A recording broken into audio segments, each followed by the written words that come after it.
Silakan duduk Bapak Ibu Saudara, Salam. Ya, senang bisa berjumpa kembali dengan Bapak Ibu Saudara di tempat ini. Dan saya yakin kita ada di dalam kondisi yang baik, tentunya karena Tuhan. Amin. Ya, Bapak Ibu Saudara, hari ini kita akan belajar kebenaran yang berkaitan dengan kemurahan hati ya. Bagaimana mengembangkan kemurahan hati. Menurut University of Notre Dame ya, di sana mereka meneliti, ternyata Bapak Ibu Saudara, orang yang murah hati itu cenderung lebih berbahagia. Mereka tingkat stresnya itu jauh di bawah orang-orang yang tidak hidup dalam kemurahan hati. Dan mereka juga adalah orang-orang yang memiliki usia yang panjang. Bapak Ibu mau usianya panjang? Murah hati. Ternyata itu hasil penelitian Bapak Ibu ya. Hasil penelitian yang kita yakini tentu dari berbagai orang ya. Biasanya penelitian itu dari sekian ratus orang, ada uji variabelnya ya, validitasnya. Nah ini pun terbukti Bapak Ibu Saudara, seorang yang kaya raya namanya John Huntsman ya, senior. Nah dia waktu itu dia hanya mencari kesuksesan buat dirinya sendiri. Untuk mencari kesenangan buat dirinya sendiri. Sehingga dia menjadi seorang yang kaya raya sekali. Tetapi dia merasa tidak bahagia. Merasa hidupnya kok kosong begitu ya. Padahal dia memiliki kekayaan yang begitu besar. Sampai suatu kali dia ketemu dengan seorang anak itu punya penyakit kanker ya, kanker.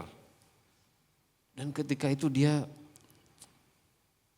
tergerak hatinya, kok kenapa ya? Dan ternyata ketika dia perhatikan, ternyata banyak orang-orang yang mengalami seperti itu. Yang mengalami kanker. Dan akhirnya dia berpikir, kenapa ya?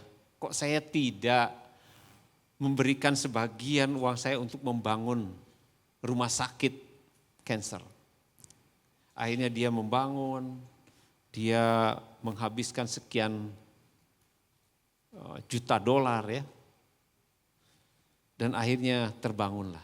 Dan ketika rumah sakit itu terbangun, dan John katakan, kok saya merasa lebih bahagia ya sekarang. Padahal uang saya hampir sebagian besar habis buat membangun rumah sakit tersebut. Tapi sekarang kok beda, hati saya beda. Saya bahagia ketika saya masuk ke rumah sakit itu, banyak anak-anak yang dirawat. Mereka punya komunitas, mereka bisa tersenyum bahagia. Itu membuat dia lebih bahagia. Nah Bapak Ibu Saudara, di Alkitab jauh sebelum yang dilakukan penelitian oleh University of Notre Dame ini, ternyata jauh sebelumnya firman Allah sudah mengatakan hal tersebut.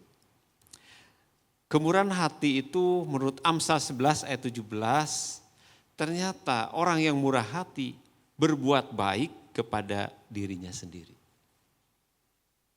Jadi saudara kalau bermurah hati kepada orang lain, ternyata dia sedang berbuat baik kepada dirinya.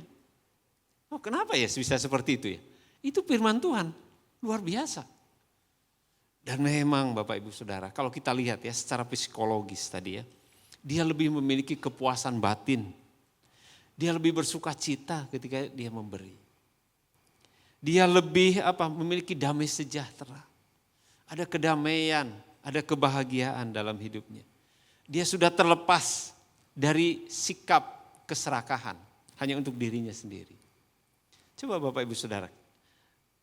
Pernah saudara memberikan sesuatu pada seseorang dan saudara merasa senang sekali. Boleh angkat tangan? Wah banyak ya, wah puji Tuhan.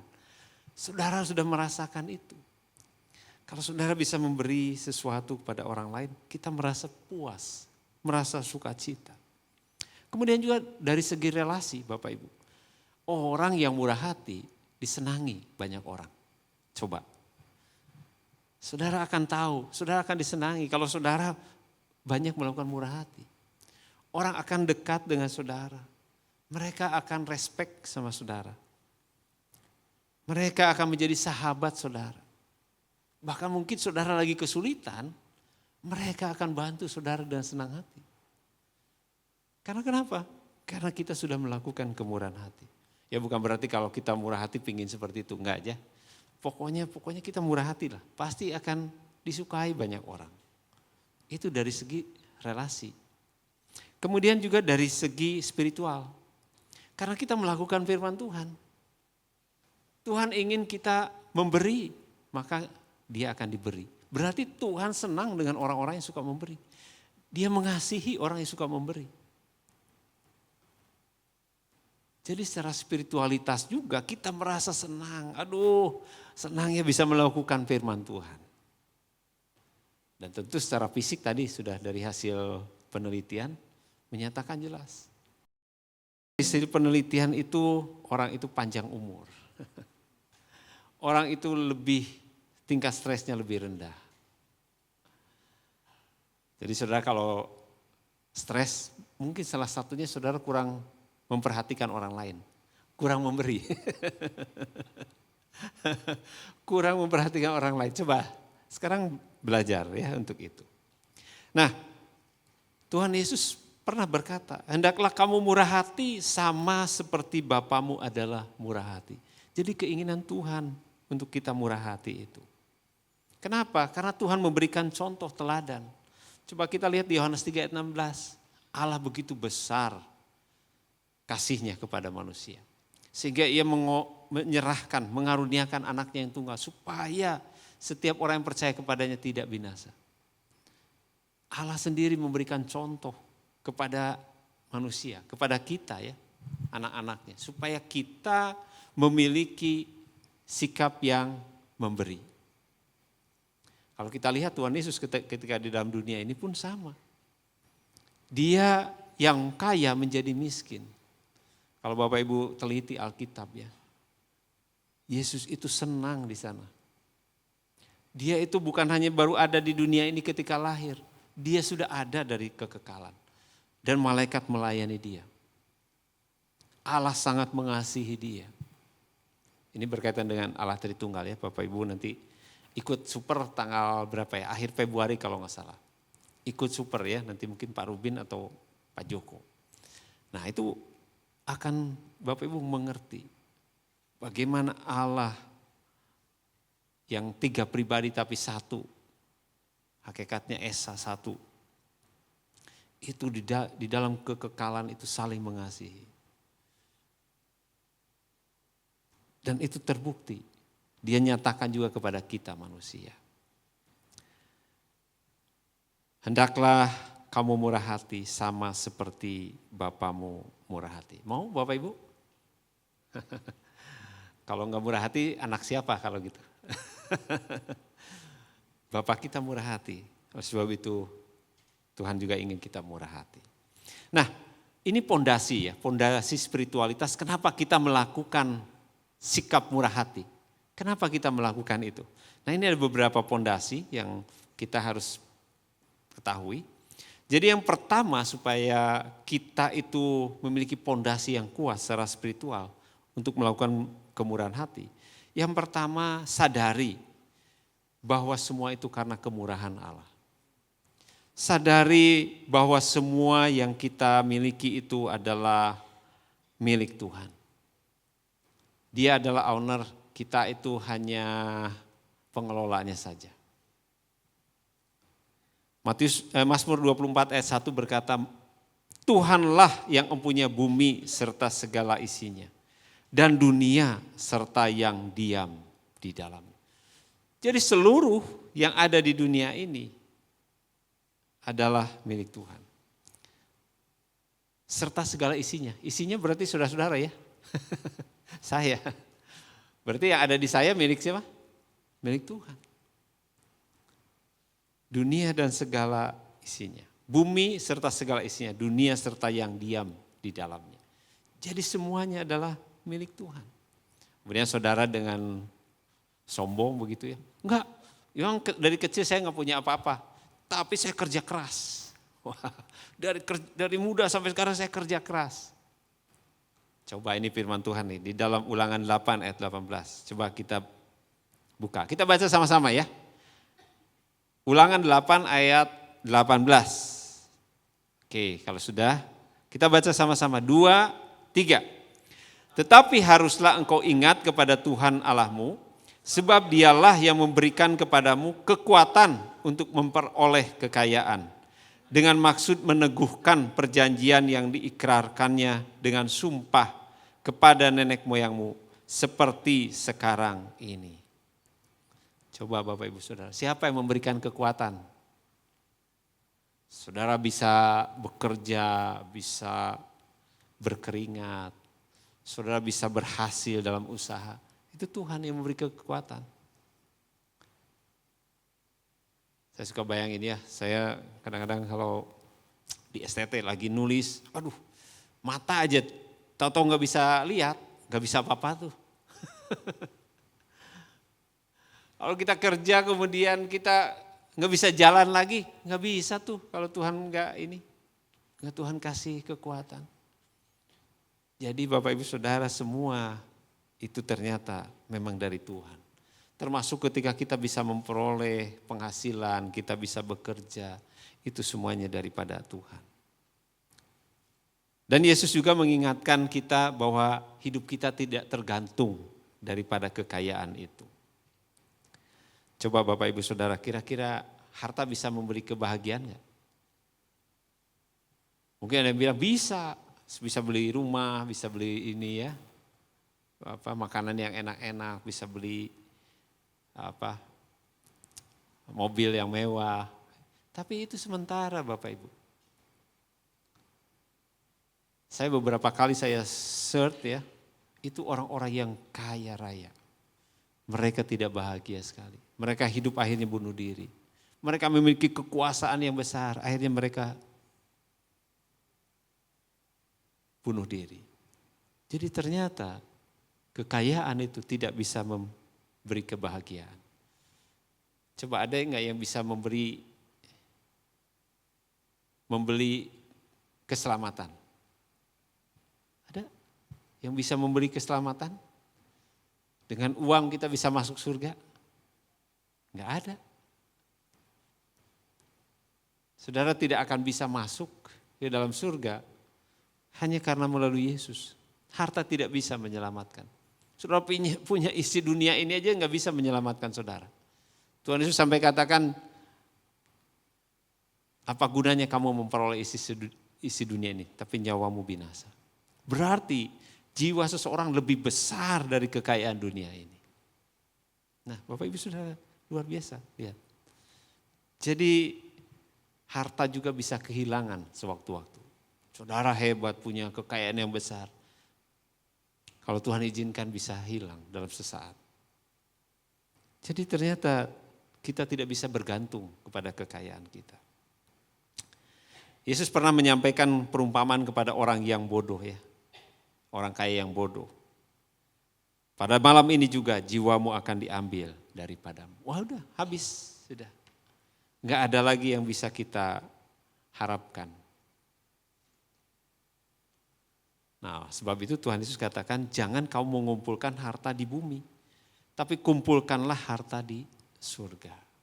Di dalam Matius 6 ayat 19 dan 20. Nah caranya bagaimana mengumpulkan harta di bumi? Mengumpulkan harta di surga. Gimana caranya? Nah ada beberapa ayat yang mendukung ini ya. Contoh misalkan Amsal 19 ayat 17. Coba kita baca sama-sama nih. Amsal 19 ayat 17. Kita baca sama-sama ya. 2, 3. Siapa menaruh belas kasihan kepada orang yang lemah, memiutangi Tuhan yang akan membalas perbuatannya itu. Tuhan gak pernah punya hutang. Tapi ketika seseorang menaruh belas kasihan kepada orang yang lemah, memberi bantuan kepada orang yang lemah, ternyata itu dengan secara tidak langsung sedang memiutangi Tuhan. Dia akan membalas di orang itu. Entahkah itu di dunia ini maupun nanti di dalam surga. Dia akan membalas. Berarti ini sikap murah hati Bapak Ibu. mau berbelas kasihan. Dan kemudian yang 2 Korintus 9 ayat 6 dan 7. Coba kita lihat. 2 Korintus 9 ayat 6 dan 7. Oke, kita baca sama-sama. 2, sudah ada? 2 Korintus 9 ayat 6 dan 7. 2, 3. Tuhan mengasihi orang yang, sama enggak? Oke, ayat 7 ya? Ayat 6 dan 7, oke. 2, 3. Camkanlah ini, orang yang menabur sedikit akan menuai sedikit juga. Dan orang yang menabur banyak akan menuai banyak juga. Ayat 7. Hendaklah masing-masing memberi menurut kerelaan hatinya, jangan dengan sedih hati atau karena paksaan. Sebab Allah mengasihi orang yang memberi dengan sukacita. Ternyata Tuhan mengasihi mereka yang memberi dengan sukacita. Bapak Ibu, kalau Bapak Ibu pernah ke Israel, itu ya, Sungai Yordan itu mengalir dan di situ banyak ikan-ikan, kehidupan ada. Tapi begitu sampai ke Laut Mati mandek. Dan ketika mandek itu tidak ada kehidupan di sana. Dan waktu tahun lalu saya ke sana, itu menyusut sekian meter sampai tinggal sedikit lagi air itu. Dulunya begitu luas sampai ke Qumran aja sampai airnya. Tapi sekarang ketika saya di Qumran, jauh sekali, tidak terlihat. Karena menyusut begitu ini. Nah saya yakin Bapak Ibu, Tuhan mengasihi orang yang memberi dengan sukacita. Dia tidak akan membiarkan kekurangan tentunya. Coba ada yang suka memberi tapi pernah kekurangan? Ada? Boleh? Sampai enggak makan begitu ya. Ya mungkin ada sekali-sekali kita menghadapi masalah yang berat tapi tidak sampai Tuhan tinggalkan lah. Tuhan tetap cukupkan. Enggak sampai kita tergeletak lah istilahnya. Dan saya yakin ini yang Tuhan inginkan dalam hidup kita.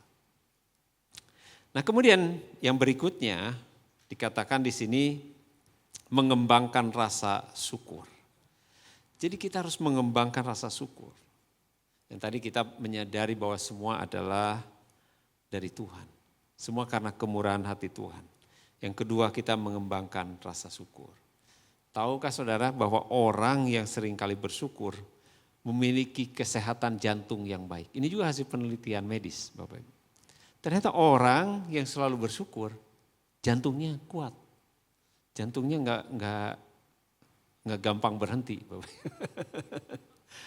Jadi tetap kuat. Kenapa ya? Orang yang bersyukur ini luar biasa. Nah sekarang bagaimana supaya kita mengembangkan syukur ya. Jadi yang pertama Bapak Ibu, bahwa ingat semua itu karena kebaikan Tuhan. Karena pemberian daripada Tuhan. Hal-hal yang baik dalam kehidupan kita adalah karena kebaikan Tuhan. Coba kita lihat Yakobus 1 ayat 17. Yakobus 1 ayat 17 berkata demikian. Yakobus 1 ayat 17 ya. Setiap pemberian yang baik dan setiap anugerah yang sempurna datangnya dari atas, diturunkan dari Bapa segala terang. Padanya tidak ada perubahan atau bayangan karena pertukaran. Setiap pemberian yang baik, setiap anugerah yang sempurna, itu datangnya dari atas, dari Bapa. Jadi Bapak Ibu Saudara, kalau Bapak Ibu Saudara dikasih hal-hal yang baik dalam hidup ini ya, keluarga, suami, istri, anak-anak, pekerjaan, usaha, semuanya itu dari Tuhan. Nah cuma yang seringkali masalahnya perspektifnya yang seringkali salah. Seringkali perspektifnya seperti ini. Seringkali fokus pada apa yang tidak kita miliki. Bukan kepada apa yang Tuhan sudah beri. Nah ini yang salahnya seringkali perspektifnya. Kita seringkali fokus kepada apa yang belum kita miliki. Atau yang tidak kita miliki. Orang lain punya mobil baru, saya enggak punya mobil baru. Enggak senang, pasti susah. Orang lain rumahnya baru, kok saya yang lama aja ya, padahal rumahnya besar juga. Aduh, enggak senang juga. Pokoknya kita fokus kepada apa yang kita belum punya. Nah ini yang membuat akhirnya kita tidak bisa bersyukur. Coba kalau kita lihat ya.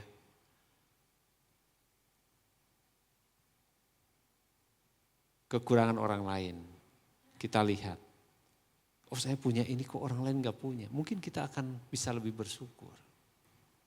Ada seorang anak kecil, anak laki-laki kecil, sepatunya itu udah lama begitu ya. Dia lihat teman-temannya baru, model yang baru ya. Kalau sekarang apa sneaker ya, ke baru. Dia yang lama nih. Kemudian dia mengeluh terus sama mamahnya. Mah aduh teman-teman saya udah ini. Nak, kamu masih punya sepatu dan itu layak pakai, sepatu kamu masih bagus. Kenapa kamu terus mengeluh? Wah pokoknya saya pengen sepatu yang baru. Kemudian si mamahnya ajak dia ke taman. Ketika di taman itu dia duduk di taman, dia perhatikan. Ada seorang anak kecil lagi, seorang wanita kecil. Wah dia senang main. Tetapi anak ini terperanjat. Padahal anak itu kenapa? Tidak punya kaki. Dia main dengan teman-temannya tapi dia pakai kursi roda. Dia pakai ini kalaupun jalan pakai alat. Dan dia mulai sadar. Mah, harusnya saya bersyukur ya mah. Saya masih punya kaki, masih bisa jalan ke sekolah, masih bisa lari-lari. Dia gak bisa ya. Jadi saya salah ya mah, selama ini saya mengeluh sama mama. Maafkan ya mah. Kadang-kadang kita harus melihat dulu sesuatu yang mungkin orang lain tidak punya seperti kita punya. Baru kita bersyukur, baru kita memuji Tuhan. Bapak Ibu Saudara, segala yang baik itu datangnya daripada Tuhan. Biar kita ubah. Jangan kita terus fokus kepada apa yang kita tidak miliki. Nah sekarang lebih baik kita buat daftar Bapak Ibu. Daftar berkat setiap hari dalam hidup kita. Apa sih yang Tuhan sudah berikan dalam kehidupan kita? Saudara kalau ingat-ingat banyak Bapak Ibu.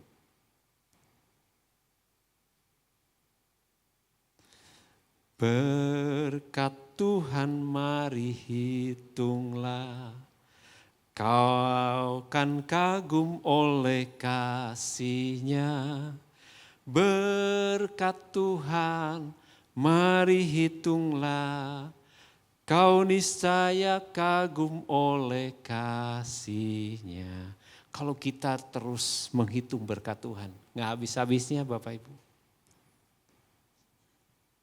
Saudara bisa sehat aja, bisa melalui COVID aja selama 3 tahun itu. Bersyukur. Saya kalau sebelum COVID Bapak Ibu ya, saya seringkali batuk, gak tahu kenapa ya. Menurut dokter sih ada ini bronkitis, alergi gitu ya, alergi dan bronkitis. Jadi gak boleh kena dingin, gak boleh apa. Tapi sepanjang COVID, istri saya sampai heran, kok kamu gak pernah batuk ya? Bahkan sampai sekarang nih setelah COVID, jarang. Dulu itu sering sekali. Saya juga heran, Tuhan luar biasa ya. Tuhan jaga, Tuhan lindungi. Jadi ketika saya ingat itu, iya ya Tuhan bersyukur ya. Aduh terima kasih. Kalau saudara masih dikasih pekerjaan sampai sekarang, aduh bersyukur. Bisa saudara makan sehari 3 kali bersyukur. Itu kan sesuatu yang pertolongan Tuhan. Saudara harusnya sakit tapi saudara tetap sehat. Wah itu lebih dari ratusan juta itu. Coba Bapak Ibu yang pernah mengalami ke rumah sakit ratusan juta hilang. Saudara akan ketika sehat kita akan lebih bersyukur daripada mereka yang tidak ngerti tentang biaya rumah sakit yang besar. Ya jadi coba daftarkan Bapak Ibu. Kalau saudara mulai ngeluh daftarkan apa yang berkat Tuhan yang Tuhan sudah beri dalam hidup kita. Dan fondasi spiritual yang lain adalah harta itu adalah pemberian yang harus kita juga bagi kepada orang lain. Nah, ini memang gak mudah Bapak Ibu ya. Wah, kita kerja keras tapi kok kita harus bagi sama orang lain. Kita harus memberi. Wah, gak suka itu ya. Kita gak akan senang. Nah, tapi kalau kita ingat Bapak Ibu Saudara, sebenarnya hidup kita itu adalah pemberian. Harusnya kita masuk di dalam api neraka yang kekal. Tetapi karena panjang sabar Tuhan, karena kasih Tuhan yang besar, karena pengampunan Tuhan, kita memperoleh hidup yang kekal. Itu lebih dari segala-galanya. Jadi pemberian Allah yang terbesar bagi kita adalah Yesus Kristus. Dialah pemberian yang paling besar. Kenapa Bapak Ibu Saudara? Kita di dunia ini hanya sementara. Paling banter 80-90 tahun. Habis itu kita dalam kekekalan. Kalau saudara di sini sudah mah susah, nanti di sana lebih susah. Karena kekal. Bukan untuk sementara Bapak Ibu. Kalau ada orang yang mengatakan, setelah mati mah habis perkara. Bohong Bapak Ibu. Alkitab tidak mengatakan itu. Alkitab mengatakan akan ada kehidupan yang kekal, kengerian yang kekal. Ini kayak gak percaya ya. Coba deh kita lihat Daniel 12 ayat 2. Supaya Bapak Ibu yakin ya. Jadi Bapak Ibu kalau keluarga kita gak percaya Yesus, saudara harus mengasihi mereka. Karena mereka akan mengalami kengerian yang kekal. Coba kita baca sama-sama ya. 2, 3. Dan banyak dari antara orang-orang yang telah tidur di dalam debu tanah akan bangun. Sebagian untuk mendapat hidup yang kekal. Sebagian untuk mengalami kehinaan dan kengerian yang kekal. Ada dua. Orang yang sudah mati nanti akan bangkit. Tapi yang satu kehidupan yang kekal. Yang satu kengerian yang kekal. Bukan setahun. Kalau kekal itu bukan setahun. Bukan 10 tahun. Bukan 1000 tahun. Bukan 1.000.000 tahun. Selama-lamanya kekal. Jadi kalau di sini cuma 70 tahun kita udah mulai aku ngeluh, aku nggak tahu kok masalah banyak. Mulai ingin bunuh diri. Kalau udah tahu ayat ini batalkan Bapak. Batalkan. Kemarin waktu saya khotbah saya sampaikan juga ayat ini salah satunya.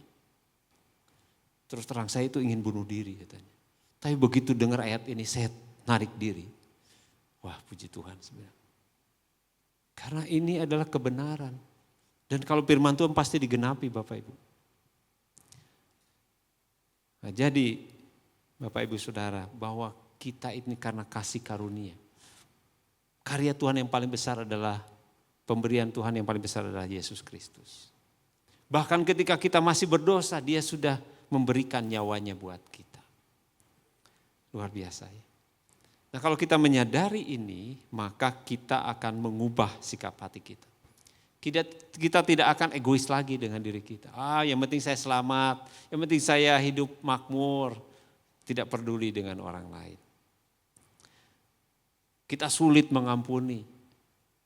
Dia udah ini sama saya udah menyakiti saya luar biasa. Saya nggak mau mengampuni. Seumur hidup saya nggak akan ampuni lagi. Loh, itu Tuhan sudah ngampuni kita. Nah, Tuhan Yesus pernah dia sampaikan ilustrasi ini ya di dalam Matius. Di dalam Matius 18 ya. Kerajaan Allah itu seperti seorang raja, dia menghitung-hitung. Si ini utangnya berapa? Utangnya berapa? Kemudian ada yang berhutang 10.000 talenta. 10.000 talenta itu sekian triliun dan kalau dihitung kerja hariannya 1 dinar itu bisa ribuan tahun.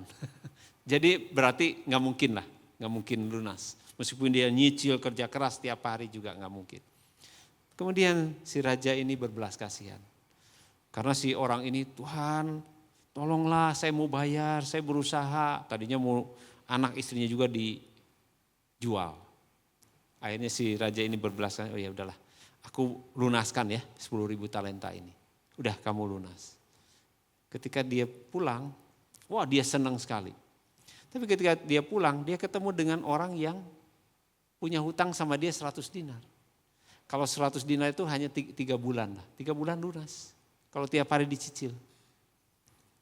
Kalau yang tadi 1000 sekian tahun, ini cuma 3 bulan kemudian dia cekik, pokoknya kamu harus bayar.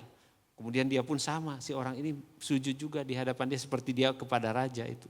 Tuhan, saya akan bayar, saya akan berusaha, tolonglah saya. Saya mau melunasi hutang Tuhan. Tapi dia dia nggak mau, dia akhirnya jebloskan ke penjara. Nah kemudian ada kabar sampai kedengaran kepada raja itu. Kemudian raja itu, aduh ini orang nih nggak sadar ya bahwa dia itu hutangnya yang begitu banyak.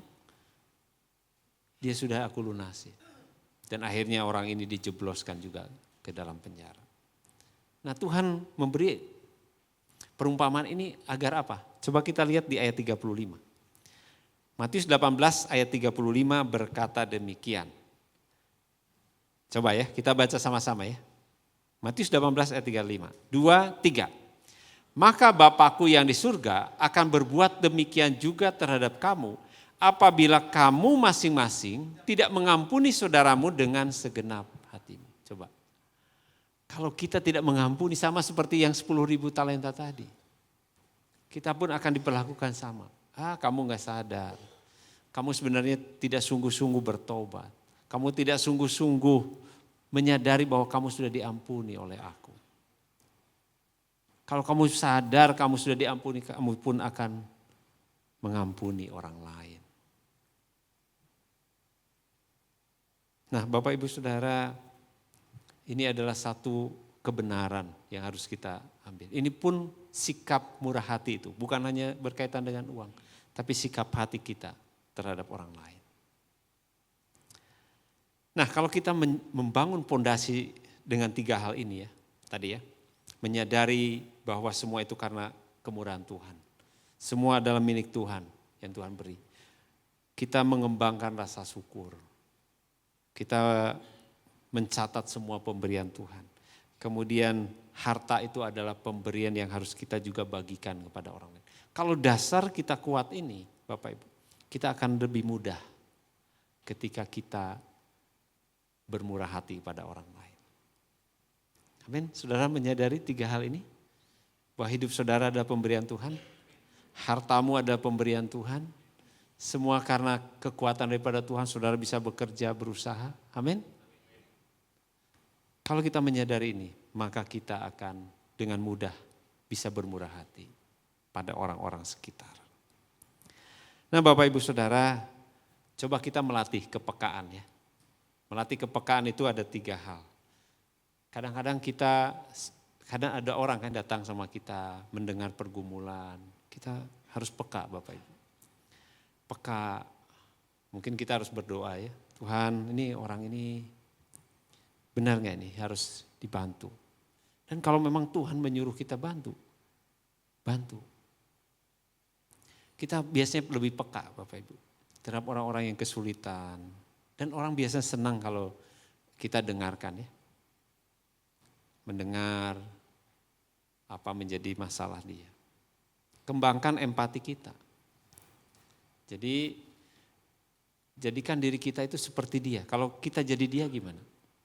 Put your step to your other shoes ya, other shoes. Jadi tempatkan diri kita ketika kita menjadi orang lain itu.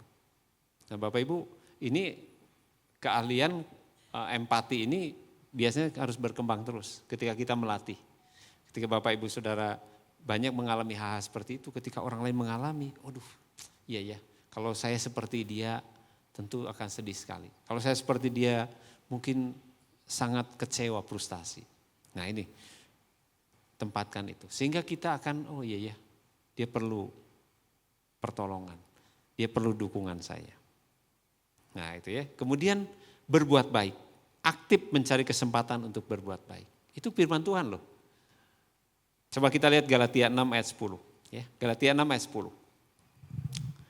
Galatia 6 ayat 10. Kita baca sama-sama ya, 2, 3. Karena itu selama masih ada kesempatan bagi kita, marilah kita berbuat baik kepada semua orang, tetapi terutama kepada kawan-kawan kita seiman. Ya. Berarti kita harus aktif. Selama masih ada kesempatan bagi kita. Berarti kita harus ada aktif Bapak Ibu. Kita ketika komunitas, komsel, kita dengar, oh iya ya, dia perlu. Ternyata dia orang yang begitu susah ya. Begitu ada masalah. Atau lagi ada masalah, bukan masalah keuangan, tapi kita juga bisa tolong dia. Bisa bantu dia. Kita harus aktif.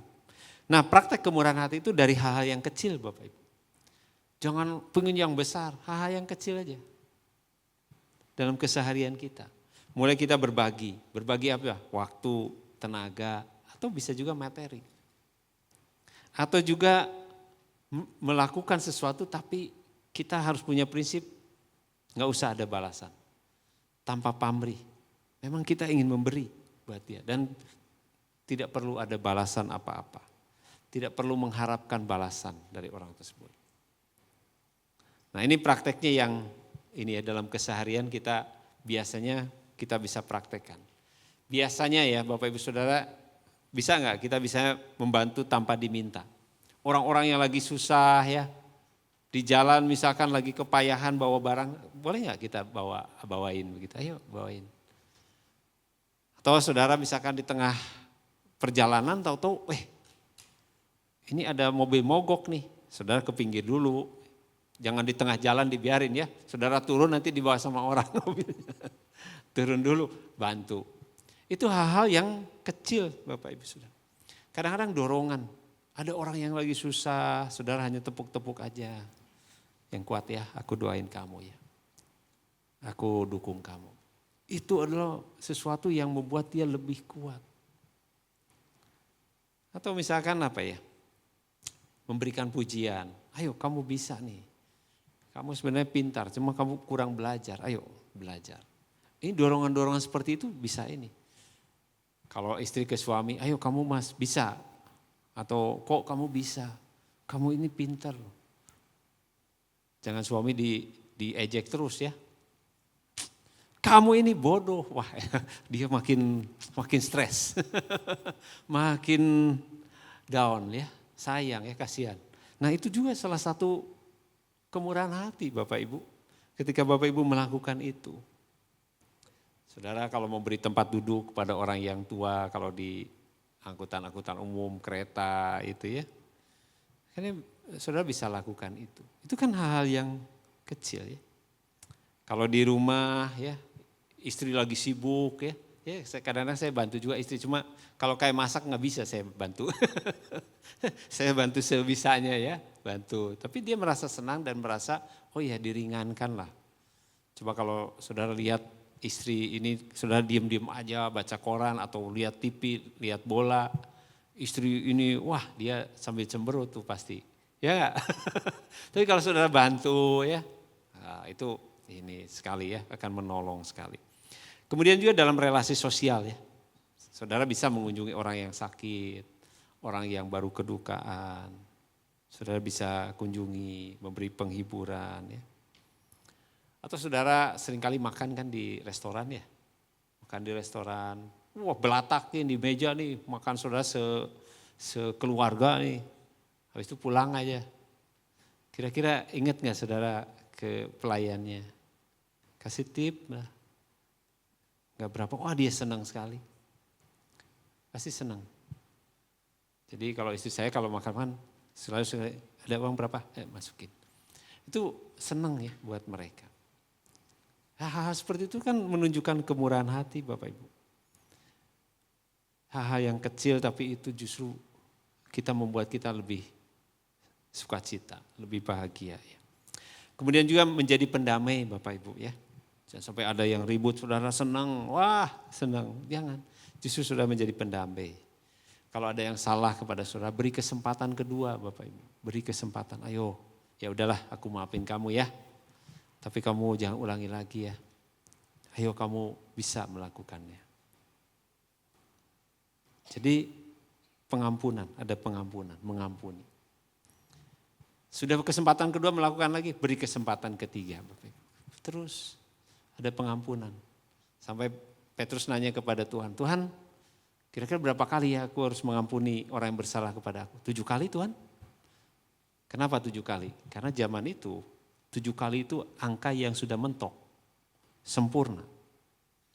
Tetapi Tuhan bukan 7 kali, tapi 7 kali 70 kali.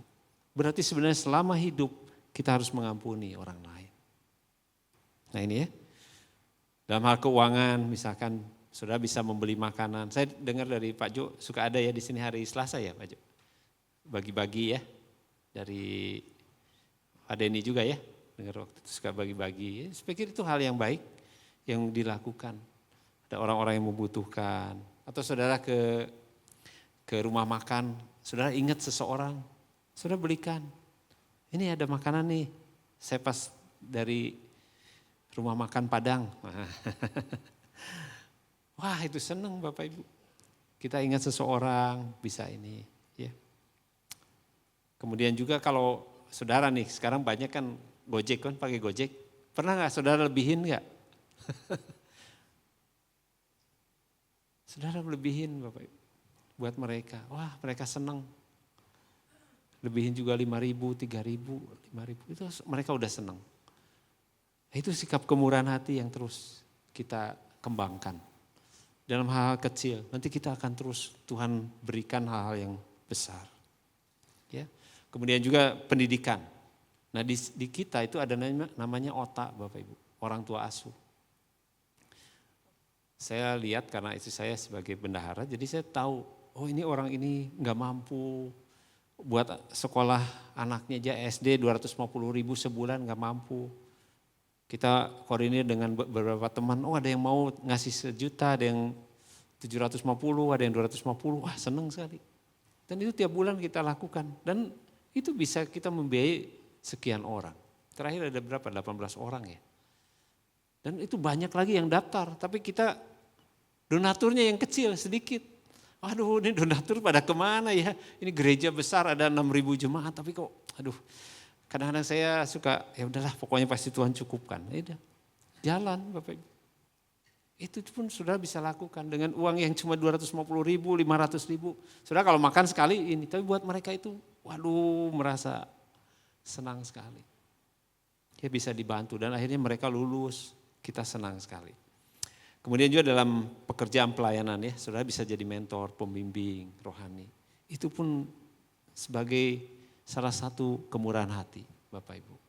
Ya bisa menolong mereka bertumbuh, melayani di gereja, di Bikom. Ya memberi kesempatan buat orang lain berkembang. Ya jadi saya kalau di STT sekarang saya lagi banyakin anak-anak muda.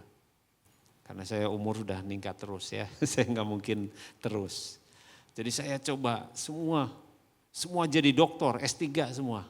Jadi sekarang tinggal kalau lulus semua itu tinggal 4 orang lagi yang masih magister. Yang lain 18 orang udah doktor semua. Bahkan sekarang kita buka prodi S3 ya, mulai Juli. Mungkin sudah mulai disebar ya promosinya. Buat jemaat yang mau S3 diskon berapa persen ya, 30%. Wah itu pokoknya kita mau jadi berkat ya. Kemarin juga saya pikir sama Pak Rubin kita tingkatin aja ya. Tahun kemarin 30 orang dapat beasiswa ya dari Papua, dari Kalimantan, dari berbagai daerah yang miskin ya. Kita kasih 30 orang beasiswa. Terus dananya dari mana kata Pak Rubin?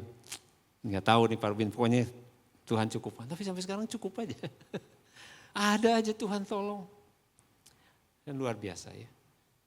Satu orang dari Korea datang-datang. Cuma dia nggak bisa bahasa Indonesia. Dia pengen ketemu sama pimpinan. Ketika ketemu, tahu ngasih aja.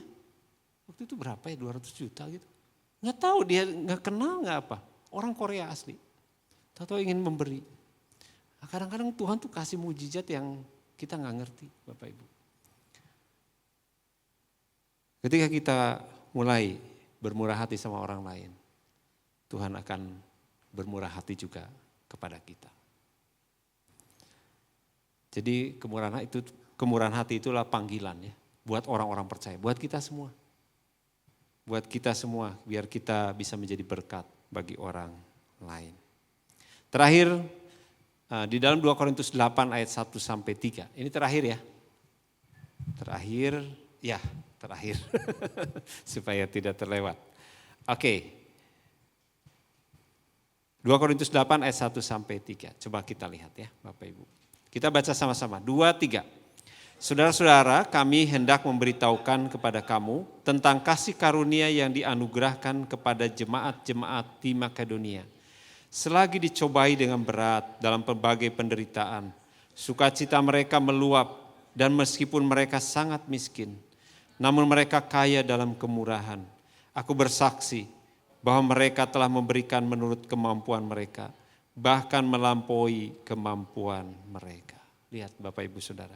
Jemaat di Makedonia, dia sangat miskin dikatakan. Kalau firman Tuhan katakan sangat miskin, ya memang sangat miskin. Mungkin dia hanya cukup buat makan sehari-hari. Tetapi lihat, ketika jemaat di Yerusalem mengalami penderitaan, kekurangan, karena mereka dikejar-kejar ya oleh pasukan Romawi, kemudian juga dikejar-kejar oleh Farisi, imam-imam. Karena orang-orang percaya Yesus itu dianiaya. Sehingga mereka tidak ada pekerjaan, mereka lari ke sana ke sini ya. Mereka memberitakan Injil tetap. Dan jemaat ini mensupport, memberikan makanan, memberikan support supaya mereka tetap bisa hidup, supaya mereka bisa tetap makan. Ketika apa mereka? Ketika mereka sangat miskin. Saudara, ketika kita murah hati itu jangan tunggu kita kaya. Jangan tunggu kita mapan Bapak Ibu. Tetapi mulailah apa yang kita bisa lakukan. Dari hal-hal yang kecil tadi. Ya, contoh-contoh sudah saya sampaikan. Mulailah dari hal yang kecil. Terakhir Bapak Ibu Saudara, ada seorang ibu ya. Saya tahu persis ibu ini dan sudah dipanggil pulang ibu ini. Tapi ketika kami datang ke rumah ibu itu, kami membawa beras, kami membawa sesuatu. Kemudian ketika datang ke ibu itu apa yang dia lakukan? Pak, boleh nggak saya bagi ini dulu ya? Oh, kenapa Bu? Ya saya mau bagi ke teman. Oh, itu hak ibu, kan udah dikasih sama ibu. Jadi begitu kita datang aja dia udah bagi beras itu dan dia datang ke tetangganya. Kemudian dia cerita, tadi pagi mereka belum makan karena beras sudah habis. Jadi saya tahu itu dan saya berikan. Buat saya segini cukup. Coba lihat bayangin. Dia sendiri sebenarnya kondisi yang dibantu, tapi dia tidak terus ingin dibantu, dia ingin membantu orang lain. Dan saya yakin orang-orang seperti ini ada di dalam kasih Tuhan yang besar, ada dalam kemurahan Tuhan juga. Saya yakin Tuhan sedang berbicara kepada kita semua. Tidak pernah kita itu akan kekurangan Bapak Ibu. Tuhan tidak pernah mempermalukan orang-orang yang percaya kepada Dia dan melakukan firman-Nya. Amin. Mari kita baik berdiri, Bapak Ibu Saudara. Saya mau berdoa buat Bapak Ibu Saudara ya.